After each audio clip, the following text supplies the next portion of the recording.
इथलं काही सांगितलं बरं का, नाही एखादं म्हणायचं बाबा बाबा बाबा आमचंच सांग, तुमचं नाही सांगितलं, मी बाहेरचं सांगितलं. इथं बसलेले सगळे सुज्ञ आहे.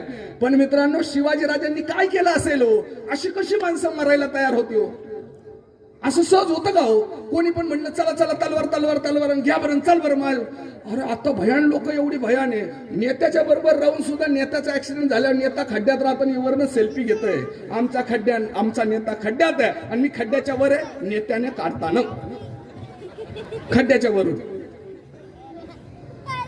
असा काळ असताना माणसं कशी मरायला तयार होता हो? शिवाजी महाराजांचा विचार इथं समजून घेणं गरजेचं आहे. शिवाजी राजाने इथल्या माणसातला सन्मान उभा केला. सगळ्यात महत्वाचं म्हणजे इथल्या त्या स्त्रीला सांगितलं की ताई तुला घाबरायची गरज नाही. भाव बिजला रक्षाबंधनाला तू भावाला ओवाळताना म्हणते ना, ये न बद्धो बली राजा दानवेंद्र महाबलो तेन त्वानुमंदामी रक्षा माचल माचल. त्या बली राजासारखा हा तुझा बली भाऊ शिवाजी तुझ्या संरक्षणासाठी उभा आहे. आता तुला रानावनात शेतावतात जाताना भ्यायचं काम नाही. तो बिनधास्त जाय. त्या घरातली स्त्री आपल्या पोराला सांगायची, आई सांगायची, अरे त्या शिवाजी राजाने स्वराज्य बांधलंय, जा की शिवाजी राजाच्या सैन्यामध्ये. त्या घरातली बायको आपल्या नवऱ्याला सांगायची, अहो शिवाजी राजाने स्वराज्याचं तोरण बांधलंय, जा की शिवाजी राजा बरोबर. त्या घरातली आजी नातवाला सांगायची, अरे शिवाजी राजांनी म्हणे स्वराज्याचं तोरण बांधलंय, जा की शिवाजी राजाच्या याच्यामध्ये. आणि मग ही पोरं बघता बघता शिवाजी राजांबरोबर यायला सुरुवात झाली. इथल्या म्हाताऱ्या माणसांना शिवाजी महाराजांनी एक गोष्ट करून ठेवली. शिवाजी महाराजांनी त्या काळामधली पहिली गोष्ट, अनेक सर बसले इथे, शिवाजी महाराजांनी त्या काळात 16व्या शतकात पहिला पगारदार नोकरदार भरती करायला सुरुवात केली. शिवाजी महाराजांच्या सैन्याचा पगार व्हायचा प्रतिपदेला. त्या काळातले जे वतीनदार होते ना, आदिलशाही निजामशाहीतले सगळे जाणते माणसं बसले म्हणून इतिहासाचे भारतावे सुद्धा सांगत चालतो मी.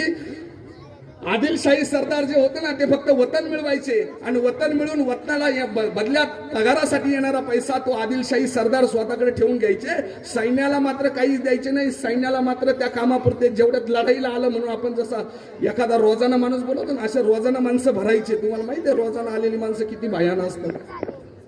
म्हणजे मालक जर थोडा बाजूला गेला ना, रोजाची माणसं लगेच खुरपा हळू होती त्यांचं. जेवणाचे असे घास मोजून खातात. म्हणजे कोणी करत असं तर माझं तुमचं काही वाद नाही बरं का. ते असे घास मोजून खातात रोजाना आल्यासारखे. शिवाजी महाराजांच्या लक्षात आलं की पगार दिला की माणसं काम करतात. शिवाजी महाराजांनी पगारदार माणसं नेमली आणि बघता बघता रयतेला पैशात ज्याचं पोटाचा प्रश्न सुटला ना, ह्या जगात सगळं सुटतो. इथं बसलेले कोण नगरवरनं आला असेल, कोण धुळ्यावरनं आला असेल, कोण चंद्रपूर गडचिरोली महाराष्ट्रातल्या विविध भागातनं तुम्ही शिक्षक म्हणून आले. तुम्ही शानमध्ये शांततेत का बसले माहिती आहे? सभा मंडपात तुमच्या पोटाचा प्रश्न मिटलाय आणि म्हणून तुम्ही इथं बसले. शिवबा राजाने इथल्या मावळ मातीतल्या माणसांचा पहिला पोटाचा प्रश्न मिटवला. आणि मग शेतकऱ्याच्या लक्षात आलं की त्या शेतकऱ्याचं कालपर्यंत काय व्हायचं. शिवाजी महाराजांनी त्या काळामध्ये पहिली जमीन मोजणीची पद्धत शिवाजी महाराजांनी काढली. 7 हाताची जी काठी आपण मोजतो, ती 7 हाताची काठी शिवाजी महाराजांनी सुरू केली आणि शिवाजी महाराजांनी सगळी जमीन मोजली. जमीन मोजल्यावर जमिनीची प्रतवारी शिवाजी महाराजांनी केली. त्या प्रतवारी करत असताना त्या जमिनीमध्ये जे धान्य उगवायचं, त्या धान्याचं सुद्धा शिवाजी महाराजांनी मोजमाप करायला सुरुवात केलं. 16 पायल्याचा एक खंडी, 16 पायल्याचा एक मन आणि अशा 20 मनांची एक खंडी. आणि किती खंडी धान्य त्या शेतामध्ये होतं ना, जुनी माणसं बसली त्यांना खंडी शब्द कळला असेल.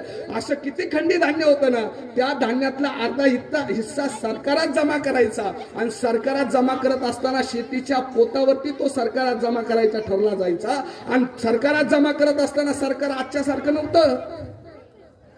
म्हणजे कृत्रिम बाजारात तू पडतून म्हणा की सरकारात राहून सरकारच बोंबलायचं. म्हणजे सरकार म्हणजे व्यवस्थेबद्दल बोलतोय मी. त्या काळातली जी माणसं होती, शिवाजी महाराजांनी ते जे धान्य जमा करायची, ते धान्य सुद्धा बाजार भावानं विकायची. इथल्या रयतेतल्या शेतकऱ्याच्या बांधावरचं झाड जरी शिवाजी महाराजांच्या सैन्यानं तोडलं असेल ना, तरी त्या माणसाला पैसा दिला जायचा झाडाच्या मोबदल्यात. इथल्या शेतकऱ्यांसाठी शिवाजी महाराजांनी त्या काळातला, आज शिवाजी महाराजांना जे महात्मा फुलेंनी शिवाजी महाराजांचा जो उल्लेख केलाय ना, पोवाडा गातो कुळवाडी शिवाजी राजाचा, तो कुळवाडी भूषण राजा शिवाजी का म्हटलंय, त्याचं कारण शिवाजी महाराजांनी सगळ्यात पहिलं काम केलं ते म्हणजे इथल्या शेतकऱ्यांना स्वयंपूर्ण केलं.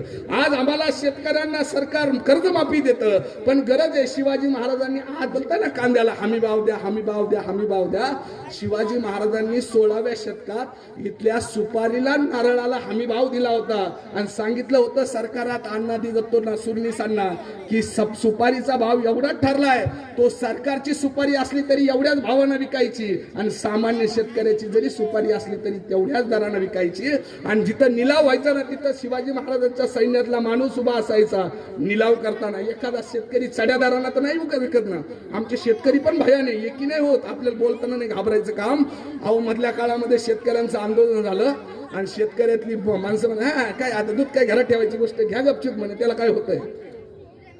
शिवाजी महाराजांना शेतकऱ्याचा स्वभाव माहित होता आणि शेतकऱ्याचा स्वभाव माहित होता म्हणून माणूस तर ठेवलेला असायचा शिवाजी महाराजांनी आणि तो माणूस त्या सगळ्या व्यवहारावर लक्ष द्यायचा. अशा शिवाजी महाराजांनी इथल्या माणसांसाठी शेतकऱ्यांसाठी एकेका माणसासाठी काम केलं आणि मग माणसं शिवाजी महाराजांसाठी उभी राहायला सुरुवात. जो शेतकरी कालपर्यंत बांधावरती पाखरं राखण्यासाठी तलवार गोपन हातात घ्यायचा ना, तो शेतकरी सुगीचे दिवस झाले की शिवाजी राजांसाठी सैन्यामध्ये रक्षणासाठी उभा राहायचा. मित्रांनो, जगाच्या इतिहासामध्ये जी जी क्रांती झाली त्या क्रांतीचा प्रत्येक क्रांतीचा अभ्यास केल्यावर आपल्याला लक्षात येतं इथं प्रशिक्षित सैन्यानं क्रांती केली आहे. पण 16व्या शतकात एकमेव राजा असेल ज्यांनी शेतकऱ्याला कष्टकऱ्याला इथल्या बांधावरच्या शेतावरच्या रानातल्या प्रत्येक माणसाला स्वतःच्या बरोबर घेतलं. त्यातला सन्मान जागा केला, त्याच्या हातात तलवार दिली, त्यातला हुनर ओळखला आणि शिवाजी महाराजांनी बघता बघता माणसं जमा करायला सुरुवात केली आणि मग माणसं शिवाजी राजांसाठी एकत्र यायला सुरुवात केली. शिवाजी महाराजांनी इथल्या शेतीचा प्रश्न मिटवायला सुरुवात केली. खेड शिवापूरला धरण बांधण्याचं काम सुरू होतं. सगळी पाटील देशमुख कुलकर्णी सगळी माणसं त्या कामावरती आली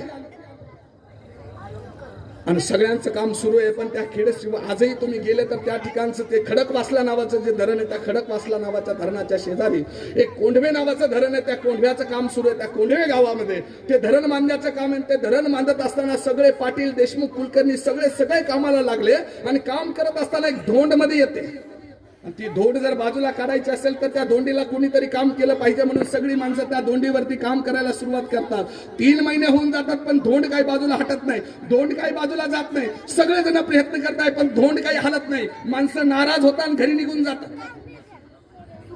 आणि शिवाजी राजांना सुद्धा दुःख वाटतं की करात मावळात जे पाणी येणार होतं अशा 12 मावळाचे 12 नावं होते. करात मावळे, गुंजन मावळे, मावळ अशी सगळी जी नावं होती ती सगळी नावं, हिरडस मावळ अशी सगळी मावळाची नाव होत्या. करात मावळाचा पाण्याचा प्रश्न मिटेल म्हणून शिवाजी राजांनी तिथं त्या खेड शिवापूरला धरण बांधायचं ठरलं होतं. शिवगंगा नदीला पावसाळ्यात प्रचंड पूर यायचा पण हिवाळा झाला की शिवगंगा नदी मात्र आटून जायची आणि तो पाण्याचा प्रश्न मिटावा म्हणून शिवाजी राजांनी धरण बांधायचं सुरुवात केलं. पण ती धोंड आडवी आली, शिवाजी महाराजांच्या कामामध्ये विघ्न आलं आणि मग ते विघ्न आलं म्हणून शिवाजी महाराजांनी विचार केला काय करावं. पण प्रश्नाचं उत्तर काही मिटायला सुरुवात नाही. पण त्या शिवाजी राजांकडे एक पाटील आला आणि त्या पाटलानं शिवाजी राजांना सांगता झाला राज ती धोंड आली ना, ती धोंड म्या बाजूला करतो राज, मी लढतो त्या धोंडीशी. त्यावेळेस शिवाजी राजा म्हणता अरे त्या धोंडीशी लढायचंय. 1 महिनाभर 1000-2000 माणसं ज्या धोंडीवरती झुंजले ती धोंड तुझ्या एकट्याकडनं कशी बाजूला होईल. तसा तो माणूस म्हणतो राजा एकदा द्या की संधी, एकदा बघू की, एकदा करू की. आणि राजे कुठल्या तरी मोहिमेवर निघाले होते म्हणून राजांनी त्याला सांगितलं जा तू तुझ्या कामाला लाग. आणि हा माणूस घरी आला. नाव होतं येसबा कामटे. या येसबा कामटेचा गाव होतं कोंढवा. त्या गावात तो आला. गावात आल्यावर घरातल्या बायकोला त्यानं आल्याला सांगितलं तुम्ही घरामध्ये काहीतरी नामी शक्कल सांगून पहा. घरातनं पहिला सगळ्यात जास्त विरोध होतो. तुमच्या ज्याने जमणार आहे काही आणि तुम्ही पहिला प्रश्न तुम्ही आणि ते करणार जाणार. मी माझं सांगितलं म्हणजे मॅडम नाहीये याचा अंदाज घेऊन सांगितलं.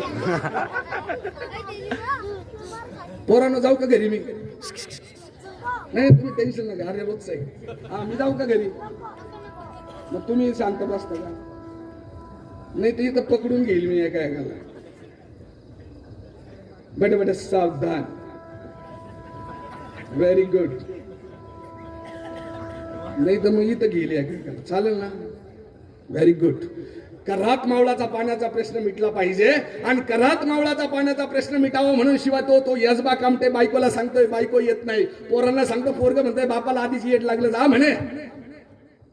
पोरग येत नाही, बाप येत नाही. भावात भाऊ नसतो म्हणून तो भाऊ असतो. भावात भाऊ नसतो म्हणून तो भाऊ असतो. ज्याला कळलं तर बघा. आणि भाऊ पण येत नाही. बघता बघता हा यसबा कामटे एकटा घेतो, ती छन्नी घेतो, हातोडी घेतो, सगळं घेतो आणि जातो. त्या धोंडीशी एक झुंज द्यायला सुरुवात होतो. पहिला दिवस, दुसरा दिवस, तिसरा दिवस तो यसबा दिवस रात्र त्या धोंडीवरती. आम्ही तो मानसी बघितला होता, दशरथ मानसी. अरे 16व्या शतकातला हा दशरथ मांझी बघा, त्या धोंडीवरती प्रहार घालायला सुरुवात करतो. 1 दिवस 2 दिवस 3 दिवस बायको म्हणते ये रोज उठते जात कुठं बघायला तरी जाऊ, तिथंच जातंय काय म्हणून बायको मागणं आली आणि बघायला जाते. बायकोनं सुद्धा बघितलं आपला नवरा एवढा कष्ट करतो, अहो अर्धांगिनी आहे, मी किती विरोध करत असेल तरी नवऱ्याच्या पाठीशी जी देवी सारखी उभी राहते तिचं नाव पत्नी आहे. मित्रांनो, ती पत्नी त्या यजबाच्या मागे उभी राहते. बघता बघता नवरा बायको कामाला सुरुवात करता. आईबाप गेले हे बघून पोरं सुद्धा आईबापासाठी मदतीला जातात. 1 दिवस 2 दिवस 3 दिवस घरातले भाऊ सुद्धा, आपला भाऊ एवढा लढतोय म्हटल्यावरती गेलं पाहिजे म्हणून माणसं, ते घरातली माणसं सुद्धा, ती भाऊ सुद्धा यजबा कामटे बरोबर जायला सुरुवात करतात. 1 दिवस 2 दिवस 15 दिवस आणि बघता बघता त्या करात मावळामध्ये बातमी पसरते, अहो जी धोंड 1 महिना 1000 माणसांनी प्रयत्न करून सुद्धा त्या धोंडीचा एक कवचा उडाला नव्हता ना, ती धोंड बघता बघता यजबा कामट्यांच्या प्रयत्नासमोर थांबली आणि घाबरली आणि नवे नवे भंगली. आणि बघता बघता करात मावळात बातमी पोहोचली की यजबानं धोंड फोडली म्हणे. बघता बघता माणसं यायला लागली. काही जण फक्त गंमतच बघायला आलेली होती, खरंच फोडली का म्हणे. आपल्याकडे काही जण आज सुद्धा कार्यक्रमाला आले असतील, काही जण गपचूप, मी कोणाचं सांगत हा म्हणे ते शिक्षकांनी कार्यक्रम ठेवलाय म्हणे आणि मग खरंच लोक जमवत असे पाहायला काही जण आले. काही जण आजच्या काळासारखे सेल्फ्याच घ्यायला आले नुसते, म्हणजे कामाचं तिकडे भण पडो, सेल्फी फक्त. आणि मग अशी लोक जमा व्हायला लागली. बघता बघता माणसं त्या धोंडीवर काम करायला लागली. ती धोंड हटली गेली आणि ती धोंड हटल्यावर बघता बघता शिवाजी राजांच्या कानापर्यंत खबर गेली. राजांना आनंद झाला. राजे मोरोपंतांसह त्या करात मावळात आले, त्या कोंढव्या गावाजवळ आले. कोंढव्या गावाजवळ येऊन त्या सगळ्यांनी बघितलं. यजबा मात्र माणसांच्या गर्दीत नव्हता बरं का. काम करणारा खरा माणूस असतो ना, तो गर्दीच्या समोर नसतो, तो गर्दीच्या मागे असतो. हा यजबा माणसांच्या मागे होता. राजे म्हणतात यजबा कुठं, यजबा कुठं. यजबाला बोलवलं जातं आणि मग यजबाचं कौतुक राजे करतात. आणि राजांनी कौतुक केल्यानंतर राजे त्या यजबाला देण्यासाठी मोरोपंतांना खून करतात. मोरोपंत मोहरांनी भरलेली पिशवी घेऊन येतात आणि त्या यजबा त्या राजांच्या हातावर देतात आणि राजे यजबाच्या हातामध्ये मोहरांची पिशवी दिल्यावरती यजबा मागे सरकतो. यजबा म्हणतो राजे पैसा नको, राजा पैसा नको. मित्रांनो, 16व्या शतकात नवे 2024 साली सुद्धा छाती ठोकपणे सांगतो, पैसा समोर असताना सुद्धा पैसा नाकारणारा जगातल्या इतिहासातली एकमेव माणसं मला फक्त शिवकाळातच पाहायला मिळतात. तो यजबा शिवाजी राजांना म्हणतोय राजा पैसा